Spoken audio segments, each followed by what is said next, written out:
नमस्कार, स्वागत है आपका एबीपी गंगा पर। आप देख रहे हैं न्यूज एट 4। आपके साथ मैं हूं लवी गुम्बर। आइए खबरों के सफर का आगाज करेंगे। शुरुआत बड़ी और अहम खबरों के साथ। तो यूपी एसटीएफ की टीम ने पॉपुलर फ्रंट ऑफ इंडिया यानी पीएफआई के दिल्ली में शाहीन बाग स्थित ऑफिस में छापेमारी की है। रऊफ शरीफ से पूछताछ के बाद यूपी एसटीएफ की टीम पीएफआई के दिल्ली दफ्तर में छापेमारी करने पहुंची। इसके अलावा पीएफआई के कई और ठिकानों पर रेड जारी है। इसके अलावा एसटीएफ ने बीते दिनों लखनऊ से विस्फोटक के साथ बदरुद्दीन और फिरोज को भी गिरफ्तार किया था। उनसे भी पूछताछ के आधार पर यूपी एसटीएफ शाहीन बाग में छापेमारी कर रही है।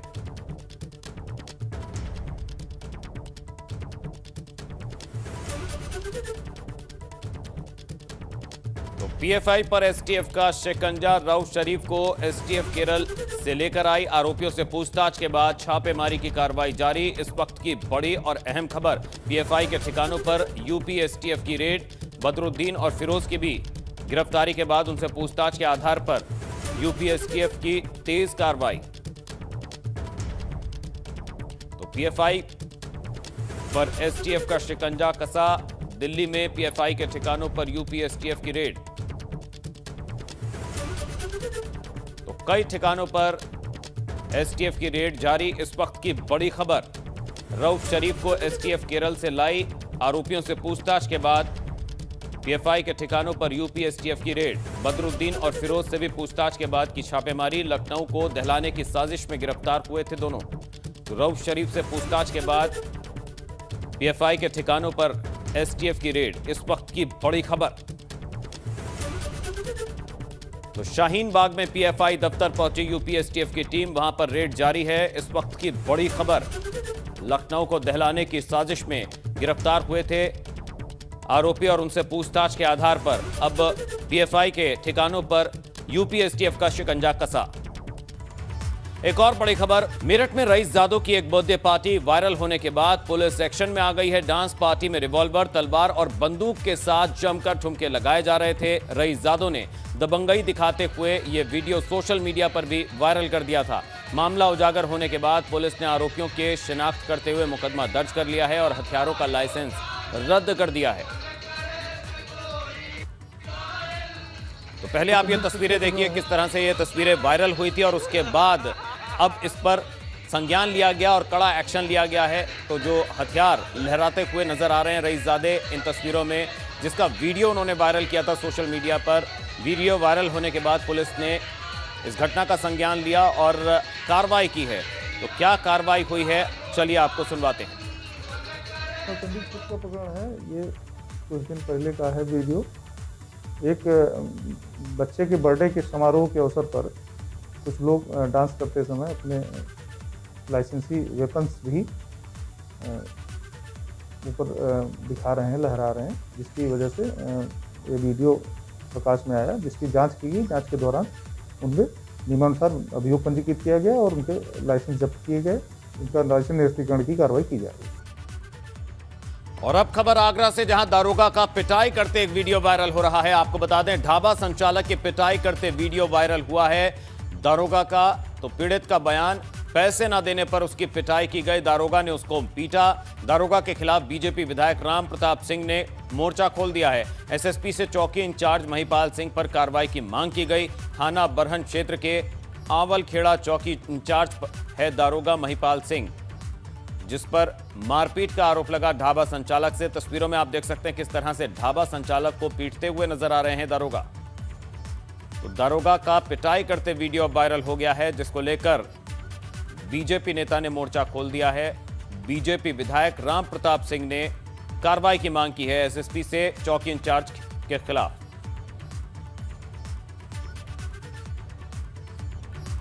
उधर कासगंज में सिपाही देवेंद्र सिंह की हत्या का मुख्य आरोपी मोती सिंह एनकाउंटर में ढेर हो गया है। पुलिस ने 1 लाख रुपए के इस कुख्यात बदमाश को मार गिराया और पुलिस के जवान देवेंद्र की हत्या का बदला ले लिया। देखिए रिपोर्ट।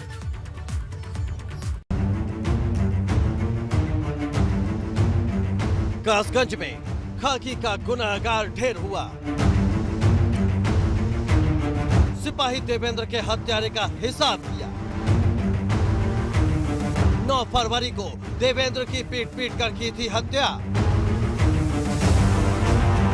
देवेंद्र की 13वीं पर हत्यारे का काम तमाम।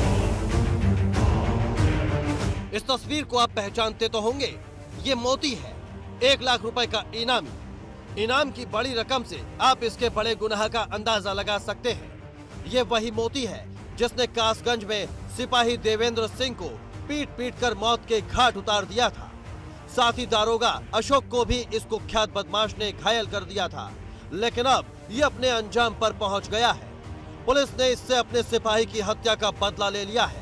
एनकाउंटर में पुलिस ने 1 लाख रुपए के इनामी मोती सिंह को ढेर कर दिया। तलाश और दबिश के दौरान पुलिस पार्टी द्वारा एक मुठभेड़ हुई।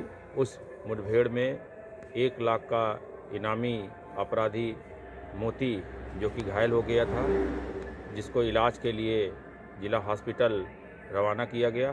चिकित्सकों द्वारा उसे मृत घोषित कर दिया गया है। उसके द्वारा दिनांक 9 तारीख को हमारे सब इंस्पेक्टर अशोक के ऊपर जानलेवा हमला किया गया था, जिनका आज भी अलीगढ़ में इलाज चल रहा है, तथा एक सिपाही देवेंद्र जो कि शहीद हो गए थे। आज ये पुलिस द्वारा महत्वपूर्ण और गंभीर प्रयास करके ये कार्रवाई की गई है। मुठभेड़ में गोली लगने से घायल हुए मोती सिंह को पुलिस अस्पताल लेकर पहुंची, जहां डॉक्टरों ने उसे मृत घोषित कर दिया। पुलिस द्वारा अभी एक कागज ला के दिया गया। एक मरीज आया है जो ब्रॉड डेड आया है, पहले से ही मरा हुआ, उसको हमने देखा है। उसकी पूरी अच्छी तरह देखने के बाद मालूम पड़ा वो एक्सपायर है पहले का ही। इसका नाम मोती है, पिता का नाम हुबलाल, उम्र 28 साल, नंगा घीमर का है। ये मरा हुआ ही आया हुआ है, इसमें जीवन का कोई भी लक्षण नहीं है। ये तो पूरी चीज़ फिर पोस्टमार्टम के बाद ही मालूम पड़ेगी।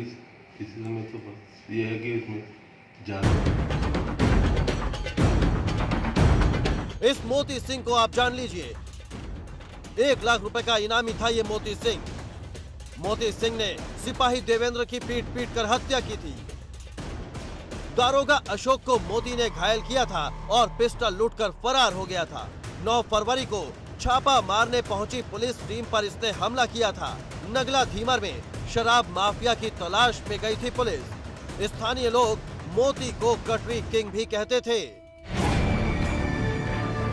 मोती सिंह के एनकाउंटर से पहले 10 फरवरी को पुलिस ने इसके भाई एलकार को मुठभेड़ में मार गिराया था और अब तक पुलिस इस हत्याकांड में मोती सिंह की मां सिया रानी, नवाब, रामेश्वर और गुड्डू नाम के शख्स को गिरफ्तार कर जेल भेज चुकी है। साथ ही खाकी पर हमला करने वालों का क्या अंजाम होता है, मोती सिंह के खात्मे से यूपी पुलिस ने समझा दिया है। राकेश प्रताप सिंह, कासगंज, एबीपी गंगा।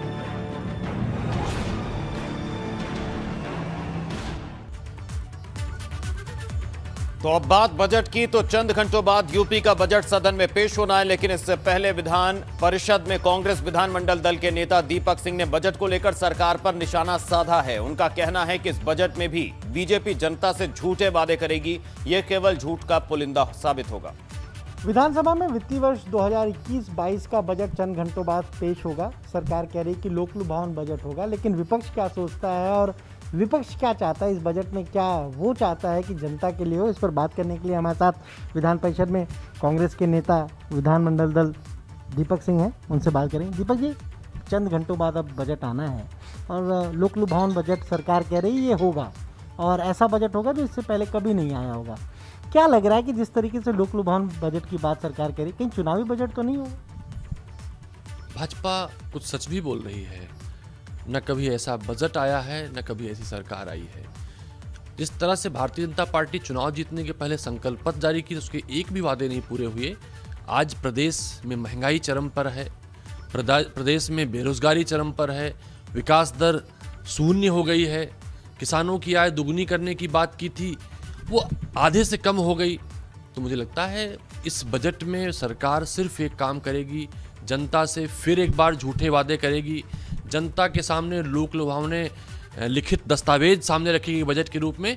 जैसे अभी तक भारतीय जनता पार्टी के एक दूसरे के बजट फोटोकॉपी होके जनता के सामने पेस्ट होते रहे हैं, संकल्प पत्र देकर चुनाव लड़ी थी, फिर से एक झूठा बजट पेश करेगी, जिससे अभी तक उत्तर प्रदेश की भाजपा की सरकार जनता के हित के कोई काम नहीं कर सकी। इस बजट में मुझे लगता है सिर्फ प्रायश्चित होगा, अपने पापों को छुपाने का एक साजिश मात्र होगी और जनता के बीच में जाने पर जनता पत्थर न फेंके, कुछ इस तरह की कहानियां होंगी।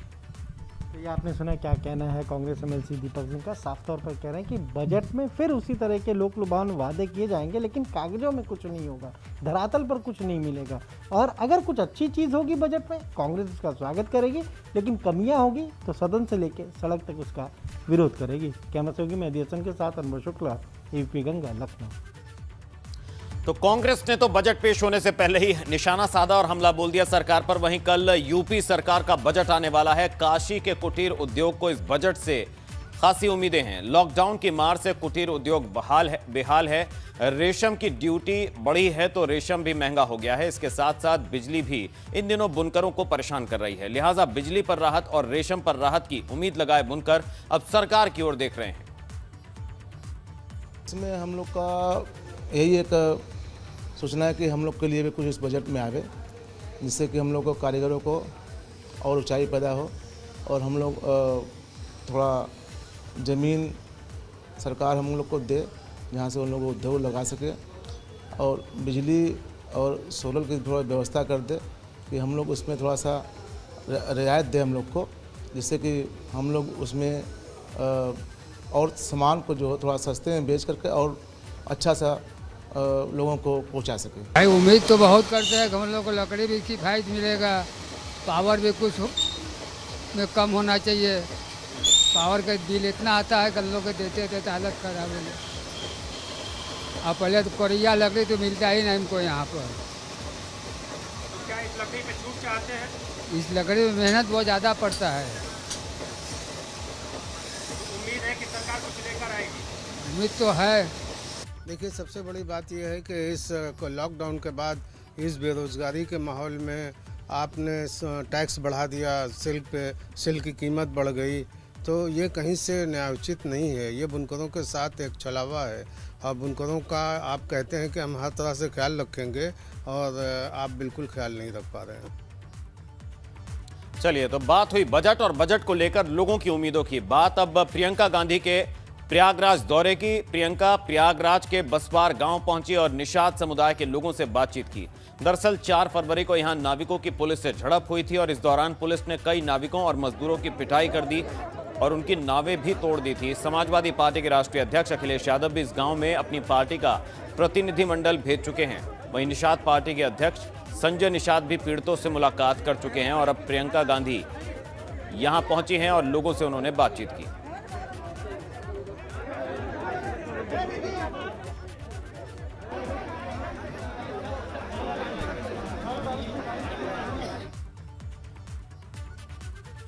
वहीं सीएम ने आज फिर से यूपी को बड़ी सौगात दी। सीएम योगी ने अलग अलग जिलों में बने पुलिया का लोकार्पण किया और वीडियो कॉन्फ्रेंसिंग के जरिए सीएम ने लोकार्पण किया। 75 जिलों में करीब 2500 पुलियों का निर्माण और जीर्णोद्धार हुआ है। इस दौरान सीएम योगी ने कहा कि कई ऐसी परियोजनाएं हैं जो इस साल के अंत तक पूरी करनी है। वीडियो कॉन्फ्रेंसिंग के जरिए लोकार्पण कार्यक्रम 75 जिलों में करीब 2500 पुलियों का निर्माण और जीर्णोद्धार हुआ। मेरे लिए ये अत्यंत महत्वपूर्ण है कि कुल 70,000 पुल और पुलिया पिछले 190 वर्षों के दौरान प्रदेश के अंदर बनी थी, सिंचाई विभाग के विभिन्न प्रकार की नहरों के अंदर, और इनमें कभी भी इनकी मरम्मत का कार्य नहीं हो पाया था। जर्जर हो चुकी थी, तोड़ दी गई थी, बहुत सारी जगह लोगों ने तोड़वा दी थी। और आज मुझे प्रसन्नता है कि इसमें 21,542 पुल पुलियों के मरम्मत और जीर्णोद्धार का कार्य, 3,508 पुल पुलियों के पुनर्निर्माण का कार्य आज इस महाअभियान के साथ यहाँ पे प्रारंभ हो रहा है। इसके लिए हम लोगों ने विगत वर्ष बजट में पैसे की व्यवस्था की थी और नए बजट में भी हमने इसके लिए ये व्यवस्था की है कि कहीं भी पैसे की कमी आम नागरिक के जीवन के सरलीकरण में और उसको सहज बनाने में आड़े ना आने पाए। वहीं इससे पहले सीएम योगी ने लखनऊ में टीकाकरण कार्यक्रम इंद्रधनुष 3.0 की शुरुआत की। जापानी इंसेफेलाइटिस से बचाव के लिए टीकाकरण अभियान की शुरुआत हुई है। यूपी के 38 जिलों में यह टीकाकरण अभियान चलेगा। तो आपको बता दें, जापानी बुखार यानी इंसेफ्लाइटिस से बचाव के लिए टीकाकरण अभियान की शुरुआत हुई है। यूपी में इंद्रधनुष 3.0 अभियान जिसका अब शुरुआत हो चुकी है और 5% के लक्ष्य को रखा गया है। हर नागरिक को जागरूक रहने की जरूरत होती है और इसको लेकर टीकाकरण अभियान की शुरुआत सीएम योगी ने की।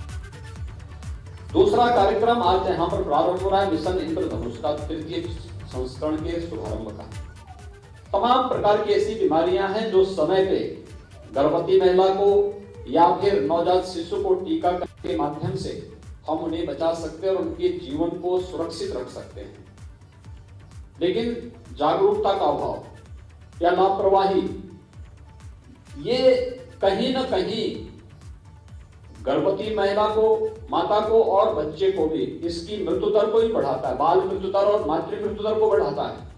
लेकिन साथ साथ तमाम ऐसी बीमारियों की चपेट में उन्हें ले आता है जो जिंदगी भर के लिए नवजात शिशु को फिर से समाज के भरोसे छोड़ने के लिए मजबूर कर देता है। उस प्रकार की स्थिति न हो, आदरणीय प्रधानमंत्री जी की अनुकंपा से मिशन इंद्रधनुष का जो कार्यक्रम प्रारंभ हुआ है, इसे सफलता की नई ऊंचाइयों तक पहुंचाने का दायित्व भी हम सबका। इसका तृतीय संस्करण का कार्यक्रम भी 2 दिन के बाद प्रारंभ होगा। इसको हम सफलतापूर्वक आगे कैसे बढ़ा सके, यह हर जागरूक नागरिक का दायित्व होना चाहिए। याद रखना, समाज में कहीं भी अभाव होगी, बीमारी होगी, गरीबी होगी, अव्यवस्था होगी या किसी भी प्रकार का कोई भी बीमारी या कोई संक्रमण होगा तो समाज अपने आप को ये न समझे कि वह अपने आप को सुरक्षित कर पाएगा। जहां कहीं भी इस प्रकार की स्थितियां होंगी उन सब के खिलाफ हमारा अभियान एक सामूहिक रूप से आगे बढ़ना चाहिए। और मैं तो आह्वान जागरूकता के कार्यक्रम में बेसिक शिक्षा परिषद में, माध्यमिक शिक्षा परिषद में, बाल विकास और महिला कल्याण विभाग में, ये हर एक स्तर पर जो बृहद अभियान चले हैं, आज उसका परिणाम हम सबके सामने है। अंतर विभागीय समन्वय की इस ताकत को हम सबको समझना पड़ेगा और उसको उसी रूप में आगे बढ़ाते हुए हमें जापानी इंसेफ्लाइटिस और एक्यूट इंसेफ्लाइटिस सिंड्रोम को पूरी तरह प्रदेश से समाप्त करके दिखाना है कि हम लोग बिना किसी अतिरिक्त खर्चे के कन्वर्जेंस के माध्यम से बेहतरीन प्रदर्शन करके इस महामारी को पूरी तरह नियंत्रित करेंगे। प्रसपा अध्यक्ष शिवपाल सिंह यादव ने प्रतापगढ़ में प्रेस कॉन्फ्रेंस की। इस दौरान उन्होंने चुनाव को लेकर कहा कि विलय किसी पार्टी में नहीं करेंगे। वहीं गठबंधन को लेकर उन्होंने कहा कि पहली प्राथमिकता अखिलेश यादव को है। हम चाहते हैं परिवार और पूरा समाजवादी कुनबा एकजुट होकर रहे। जनता को परेशानियां बढ़ी हैं, महंगाई बढ़ी है, भ्रष्टाचार बढ़ा है और अपराध बढ़े हैं। देखिए, अपराध तो इतने बड़े हैं, हत्याएं बढ़ी हैं, गैंग रेप जैसी घटनाएं बढ़ी हैं और प्रतापगढ़ में तो बहुत ज़्यादा बढ़ा है। अपराध तो इतना बढ़ा है, रुक नहीं पा रहा अभी तक। महंगाई चरम सीमा पर है। डीजल पर 100 दाम, पेट्रोल पर 100 दाम, बिजली के 3 बार रेट बढ़े, घरेलू गैस पर 103 रुपया भी बढ़ा दिया। वहीं एआईएमआईएम अध्यक्ष असदुद्दीन ओवैसी आज वाराणसी पहुंचे थे, जहां बाबतपुर हवाई अड्डे पर पार्टी कार्यकर्ताओं ने उनका स्वागत किया। दरअसल वो आजमगढ़ में एआईएमआईएम के जिला अध्यक्ष के घर आयोजित निकाह में शामिल होने के लिए आए थे। ये उनका निजी दौरा था। आपको बता दें, ओवैसी 2022 यूपी विधानसभा चुनाव के लिए अभी से हाथ पांव मार रहे हैं। वहीं फिल्म अभिनेता सुनील शेट्टी आज एक इवेंट में शामिल होने के लिए लखनऊ पहुंचे। सुनील शेट्टी ने लखनऊ में कैबिनेट मंत्री ब्रजेश पाठक से भी मुलाकात की, जिसकी तस्वीरें आप देख रहे हैं।